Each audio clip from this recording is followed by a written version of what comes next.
राधे राधे।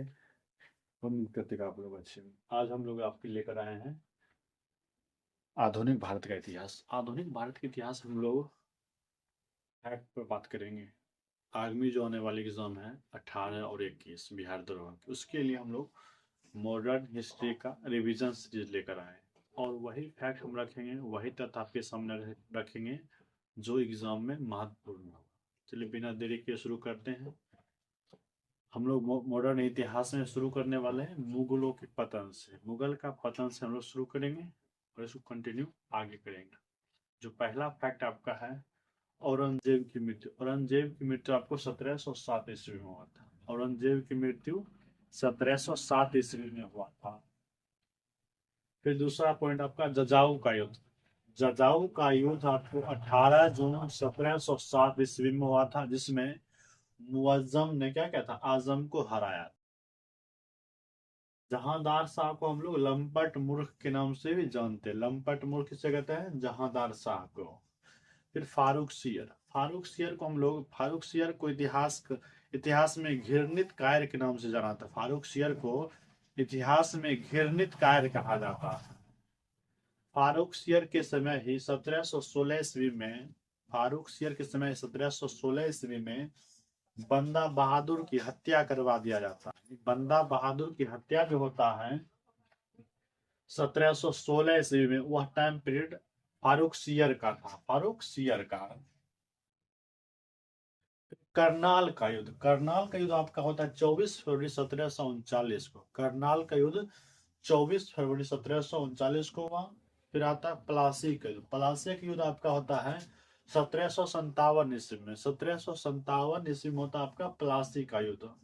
प्लासी के युद्ध में 100 साल जोड़ दे तो 1857 क्रांति चला जाएगा। आप देखिए 1857 क्रांति और प्लासी का युद्ध 100 ईयर्स का गैप है। यहाँ 1757, वहाँ 1857 है बस। ठीक है। सैयद बंधु। सैयद बंधु को इतिहासकार, इतिहास में इसका नाम किंग मेकर की भूमिका में आता है। किंग मेकर यानी राजा बनाता था। तो सैयद बंधु ने कुल 4 लोगों को राजा बनाया। सैयद बंधु ने कुल 4 लोगों क्या ना राजा बनाया था।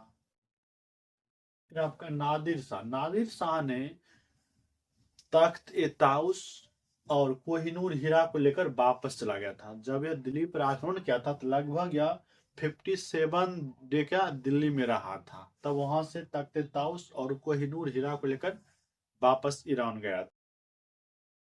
नेक्स्ट अब आपका पानीपत का तीसरा युद्ध। पानीपत का तीसरा युद्ध आपका 1761 ईस्वी अहमद शाह अब्दाली और मराठा के बीच।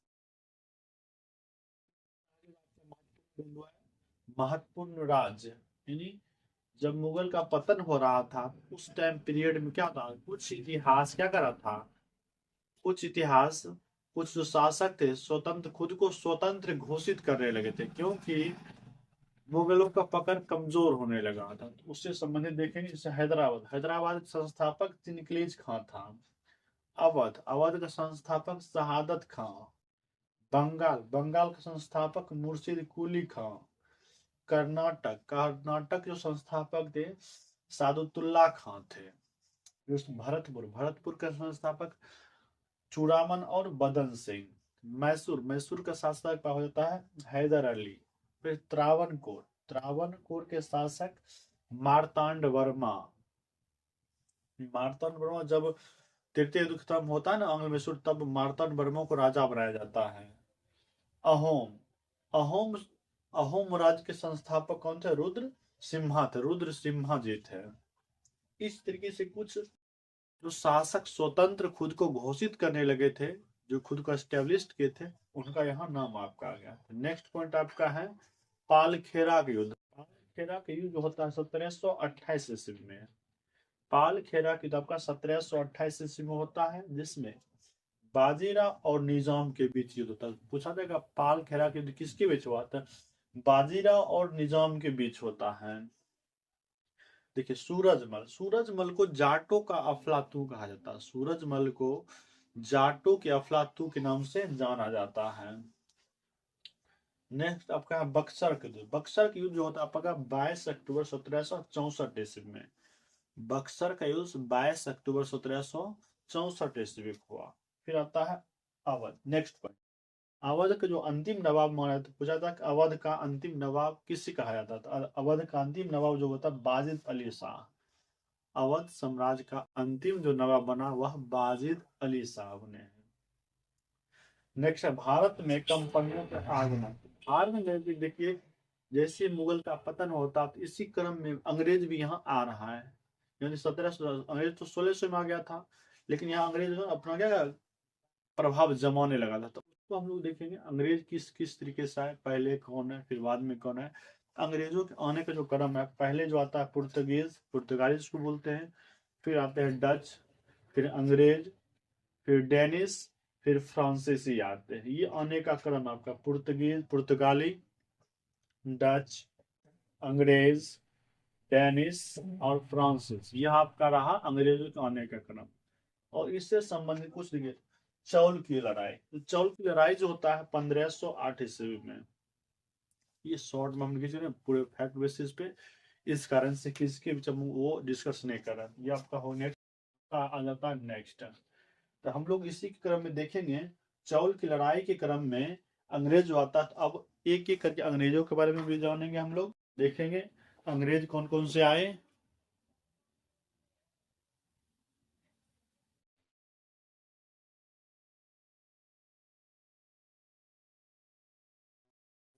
इसे देखेंगे पुर्तगाल। सबसे पहले जो पुर्तगाली आता था, पुर्तगाली क्रम में था, तो यह पुर्तगाली जो था पुर्तगाली ईस्ट इंडिया कंपनी 1503 ईस्वी में अपनी पहली फैक्ट्री कोचीन में खोलता है। पुर्तगाली पहली फैक्ट्री कब खोलता है 1503 ईस्वी में कोचीन में।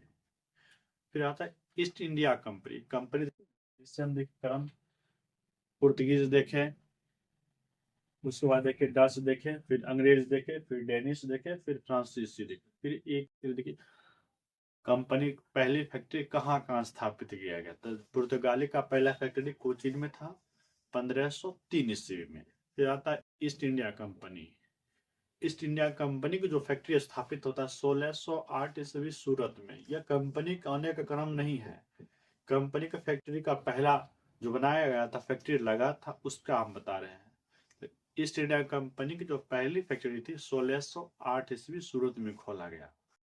फिर Dutch east India company. Dutch east India Company की पहली फैक्ट्री मसूलीपट्टनम में 1605 ईस्वी में खोला गया। फिर आता है Danish East India Company. Danish East India Company की पहली फैक्ट्री ट्रावनकोर में 1620 ईस्वी में, कहीं कहीं 1619 भी रहता, ठीक ना।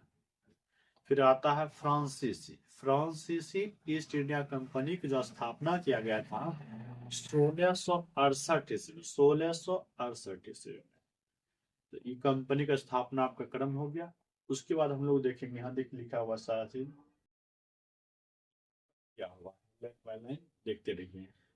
उसके बाद आपका है भारत में सर्वप्रथम आने वाला यूरोपीय जो था वह पुर्तगाली था। भारत आने वाला सर्वप्रथम कौन था यार, यूरोपीय में पुर्तगाली पहला था। पुर्तगाली जो चलता है तो उसमें से पहले जो तो बार्थोलोम्यू डियाज। बार्थोलोम्यू डियाज जो थे उत्तम आशा आंतरिक, उत्तम आशा आंतरिक की खोज करते हैं 1487 में। 1487 में बार्थोलोम्यू डियाज क्या करता है, उत्तम आशा अंतरिक्ष की खोज करता है। 1498 ईस्वी में उत्तम आशा अंतरिक्ष की खोज करते हैं। फिर आपका नेक्स्ट है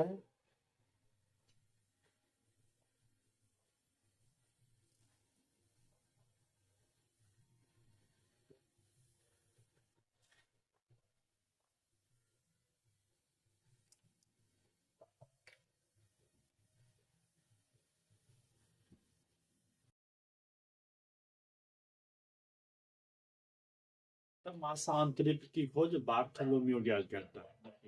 इतिहास में आप क्या करें उसका कोई मतलब नहीं, आप कितना किए हैं ये कोई नहीं देखता है। जैसे कि बार्थोलोम्यू डियाज का कितना आदमी याद रखता है, कोई नहीं याद रखता। जब तक आप फाइनल डेस्टिनेशन तक नहीं पहुंचते हैं बीच का सफर कोई मायने नहीं होता है। जैसे बार्थोलोम्यू डियाज देखिए, बार्थोलोम्यू डियाज लगभग उत्तम आशा अंतरिक्ष तक खोज कर दिए थे, उसके जस्ट वहां से थोड़ी दूर आगे जाना था, भारत आना था। पुर्तगाली वास्को डी गामा आते हैं, केप ऑफ गुड होप यानी उत्तम आशा आंतरिक होते हुए भारत पहुंच जाते हैं। उनका नाम दर्ज है। बार्थोलोमियो का नाम बहुत कम लोग जानते हैं, इस कारण से अंतिम जो होता है डेस्टिनेशन, सफलता, वहां तक पहुंचने वाले को ही याद किया जाता है। जिस तरह से बार्थोलोमे डियाज और वास्को डी गामा के बीच हुआ, तो वास्को डी गामा के इतिहास में नाम दर्ज हो चुका है। इतिहास में नाम इनका भी दर्ज है, लेकिन महत्व की दृष्टि से वास्को डी गामा कहीं बहुत ज्यादा इनसे ऊपर निकल गए, क्योंकि अंतिम रूप से यह डेस्टिनेशन जो सफलता है, भारत तक ही पहुंच जाते हैं। चलते हैं नेक्स्ट। भारत के लिए समुद्री मार्ग खोजने वाला पहला व्यक्ति कौन था? तो वास्को डी गामा।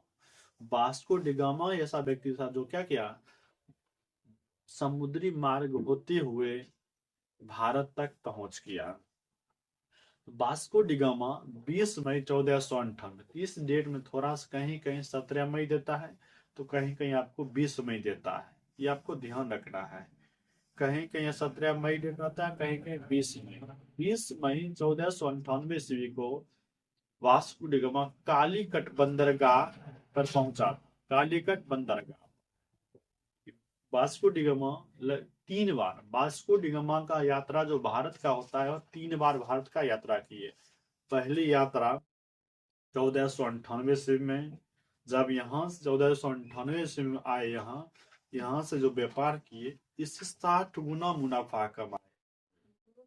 मान लीजिए यहाँ से अगर 1 लाख का सामान लेकर पुर्तगाल गए यूरोप, तो वहां यह 60 लाख रुपया का सामान बेचे, एक का 60 गुना, समझ लीजिए। फिर दूसरी बार 1502 ईस्वी में वास्को डी गामा आते हैं, फिर तीसरी बार 1524 ईस्वी में, और अंतिम बार यहीं रह जाते हैं, क्योंकि वास्को डी गामा का मृत्यु भारत में ही हो जाता है। फिर से यहाँ से इसको यही दफनाया गया। बाद में इनके कंकाल को लिस्बन में ले जाकर दफनाया गया, ठीक ना। यहाँ जो भी है गोवा में, वहां इनका कब्र तो है, लेकिन उसमें इनकी अस्थियां नहीं है। यहाँ से निकाल कर उसको लिस्बन ले जाया गया है। नेक्स्ट चलते हैं। भारत में प्रथम पुर्तगाली गवर्नर, भारत में प्रथम जो पुर्तगाली गवर्नर बनकर आया, उनका नाम अल्मेडा है। अल्मेडा 1505 से लेकर 1509 ईस्वी तक रहते भारत में पुर्तगाली गवर्नर। पूछा जाता भारत में प्रथम पुर्तगाली गवर्नर कौन था, तो आपको बताना अल्मेडा, 1505 से लेकर 1509 ईस्वी तक। अल्मेडा ने क्या किया, शांत जल की नीति, ब्लू वाटर पॉलिसी लाया, शांत जल की नीति। और पुर्तगाली का यहां तक हो गया आपका अल्मेडा तक। अब आता है दूसरा पुर्तगाली गवर्नर अल्बुकर्क। दूसरा पुर्तगाली गवर्नर होता है अल्बुकर्क, ठीक ना। यह 1509 ईस्वी से लेकर 1515 ईस्वी तक रहते हैं। और पुर्तगाली गवर्नर अल्बुकर्क को ही वास्तविक संस्थापक कहा जाता है। क्योंकि रीजन है, देखिए, वास्तविक एक संस्थापक होता है, एक वास्तविक संस्थापक होता है। स्थापना कर दिए, चल रहा है, और दूसरा आया, उसको पूरी तरीके से शक्ति से, उसको प्रभावशाली तौर पर क्या, उसको स्थापित करते खुद को। ये देखिए, जैसे ही आते हैं अल्बुकर्क, 1509 ईस्वी 10 ईस्वी में आदिल शाह से गोवा को छीन लेता है, और अपना यहाँ फैक्ट्री स्थापित जो प्रभावशाली से शुरू करता है। जिस कारण से अल्बुकर्क को पुर्तगालियों का वास्तविक संस्थापक माना जाता है। अल्बुकर्क ने गोवा को यूसुफ आदिल शाह से 1510 ईस्वी में जीत लिया। गोवा को किससे जीता था, यूसुफ आदिल शाह से 1510 ईस्वी, ठीक। और यही देखिए, अल्बुकर्क ने क्या किया, पुर्तगीज यानी पुर्तगाली जब यहाँ भारत में आने लगा, गोवा जीत लिया, तब यहीं से अल्बुकर्क ने क्या, पहली बार भारतीय महिलाओं से शादी करने के लिए प्रेरित किया। यानी पुर्तगाली को भारतीय महिला से क्या करना, शादी करने के लिए प्रेरित किया। देखिए, दो चीज, धर्म के मामले में लोग अंधा हो जाता है। धर्म के मामले में देखिए, जब भी धर्म आ जाता है तो लोग अंधा हो जाता है। यहाँ जैसे समझ, यहाँ तो अभी तक देखिए हाल है भारत का, शादी भी होता है क्या, सेम देकर होता है, अपने जात कास्ट में। यहाँ ये पुर्तगाली लोग क्या की गलती कि पुर्तगीज को भारतीय महिलाओं से शादी करने के लिए प्रोत्साहन दे दिया, ठीक ना। यहाँ तो फिर से धर्म की बात आ, सांस्कृतिक बात आ गया, तो इसका तो नाश होना तो तय था। जहां जहां भी धर्म की बात आता है, जहाँ सांस्कृतिक बात आता है, वहां विचारधारा थोड़ा कट्टरपन आ जाता, ठीक। पहली बार अगर बोला जाए कि भारतीय महिलाओं से शादी करने के लिए प्रोत्साहित किसने किया, तो पुर्तगाली गवर्नर अल्बुकर्क ने किया। यहाँ एक बात और मेंशन था, सती प्रथा पर भी पाबंदी लगी गोवा में, सती प्रथा पर भी पाबंदी लगाया गया था, ठीक ना। सती प्रथा भी एक बहुत हिंदू समाज की है, तो हिंदू समाज सबसे बड़ी कुरीतियों में से एक सती प्रथा थी। ईश्वरचंद्र विद्यास लॉर्ड विलियम बेंटिक की सहायता सती प्रथा को एबॉलिश किया था, पूरी तरीके से खत्म किया जाता है। चलते आगे, ईस्ट इंडिया कंपनी में, जब ईस्ट इंडिया कंपनी आया भारत, इसकी स्थापना 1599 ईस्वी में हो जाता है। इसमें से कुल लगभग 217 व्यापारी मिलकर एक ईस्ट इंडिया कंपनी की स्थापना करते हैं। तो इसके क्रम में कुछ और आता है, जैसे 1638 में टॉमस एडवर्ड, 1608 ईस्वी में टॉमस एडवर्ड आते हैं। टॉमस एडवर्ड के अधीन अंग्रेजों को सूरत में एक कारखाना स्थापित किया। 1608 ईस्वी में किसके अधीन, एडवर्ड के अधीन, एक टॉमस एडवर्ड के अधीन अंग्रेजों ने सूरत में क्या कारखाना स्थापित किया। फिर आते हैं जेम्स प्रथम का पत्र लेकर हॉकिंस हेक्टर आता है, और जिस जहाज से हॉकिंस आते हैं उस जहाज का नाम था रेड ड्रैगन नामक जहाज से सूरत में आया, और उस टाइम वो जहांगीर के दरबार में गए थे। जहांगीर के हॉकिंस जहांगीर के दरबार में पहली बार पहुंचे थे। आगे बढ़ते हैं, फिर 1615 ईस्वी आता जेम्स प्रथम। 1615 ईस्वी में जेम्स प्रथम मुगल दरबार में सर टॉमस रो को भेजा। सर टॉमस रो को किसने भेजा, जेम्स प्रथम ने, ठीक ना, मुगल दरबार में, ठीक। मुगल दरबार में आता है तो यहाँ कुछ कहानियां हो, तो कहानियों को हम लोग नहीं बताएंगे क्योंकि कहानी थोड़ा लंबा है, हम लोग फैक्ट बात कर रहे हैं। आता है तो यहाँ फारूक सियर रहते। फारूक सियर ने इसको मैग्ना काटा 1717 ईस्वी में।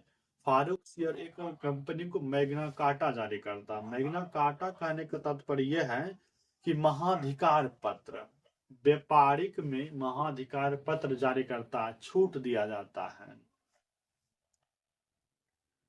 फिर आते फ्रांसीसी कंपनी। अब आते, ये हो गया आपका अंग्रेजों के बारे में। अब आते हैं फ्रांसीसी कंपनी के बारे में। देखिए मेन जो रहा आपका, थोड़ा आप पुर्तगीज देखते हैं, फिर अंग्रेज देखते, डच डेनिश को उतना कोई मायने नहीं रहता, आया राम गया राम हो गया, ठीक ना।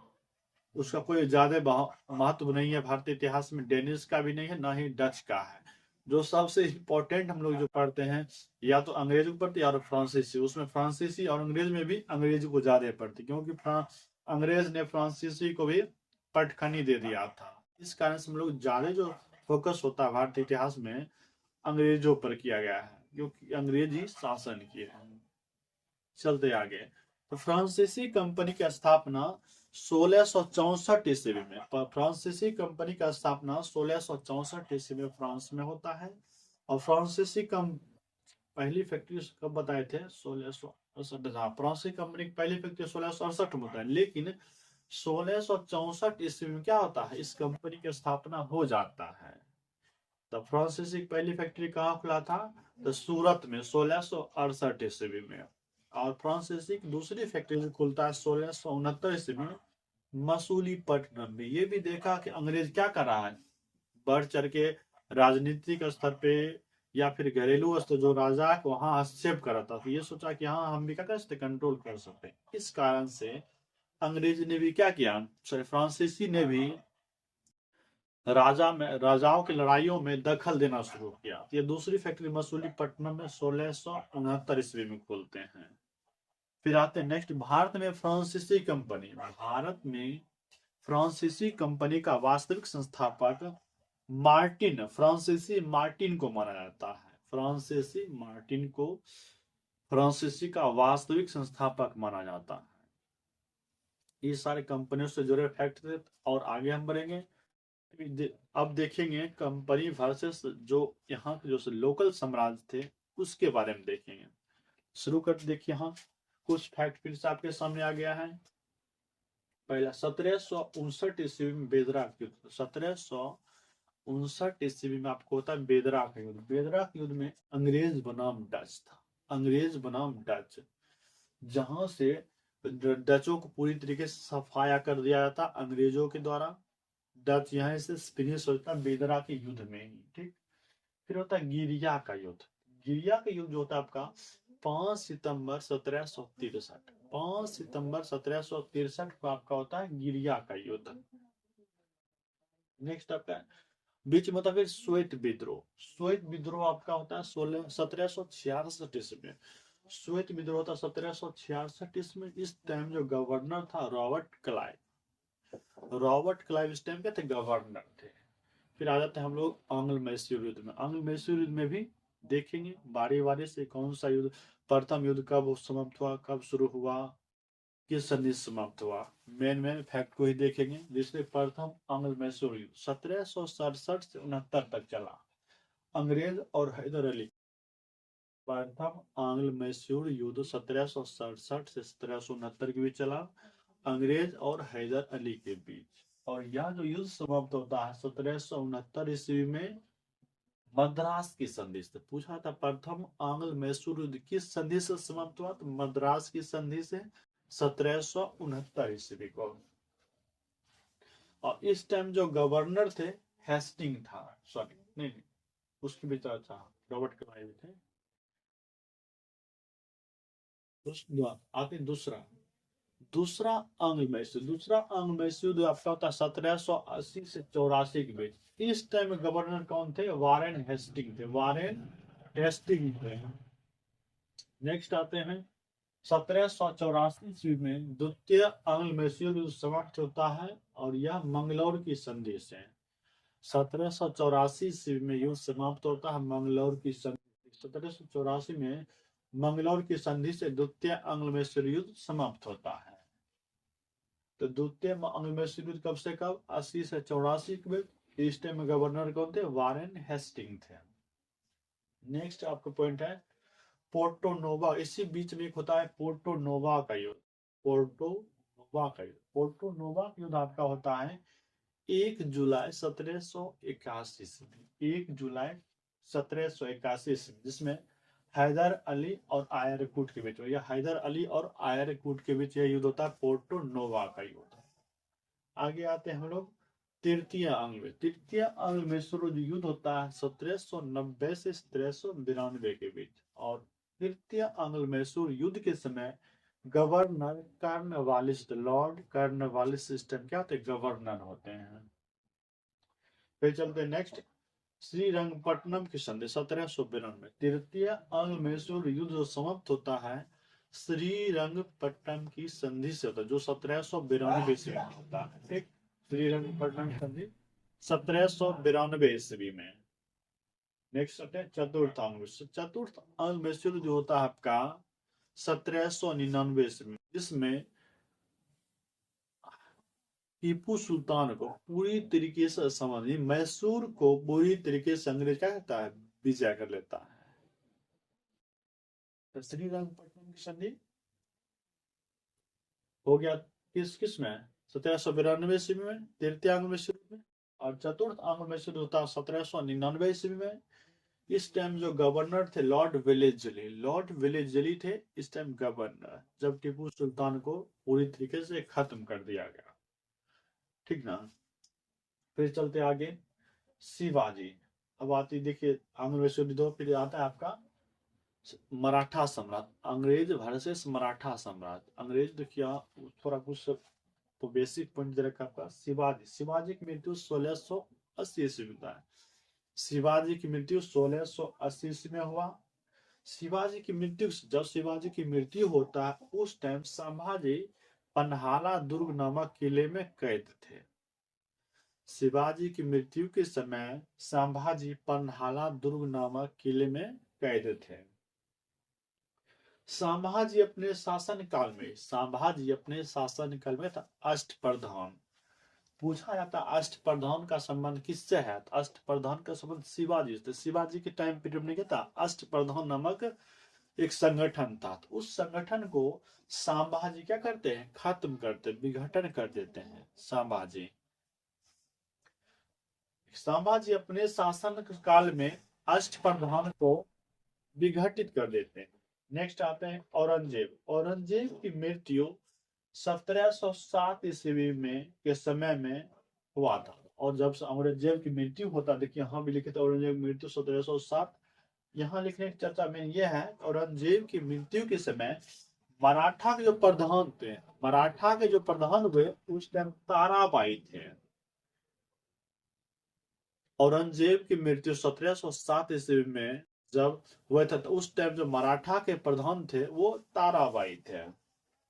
ताराबाई क्या थे, पूछा जाता है अंग्रेजों औरंगजेब की मृत्यु के समय मराठा का प्रधान कौन था, तो आपको ध्यान रखना है ताराबाई थे।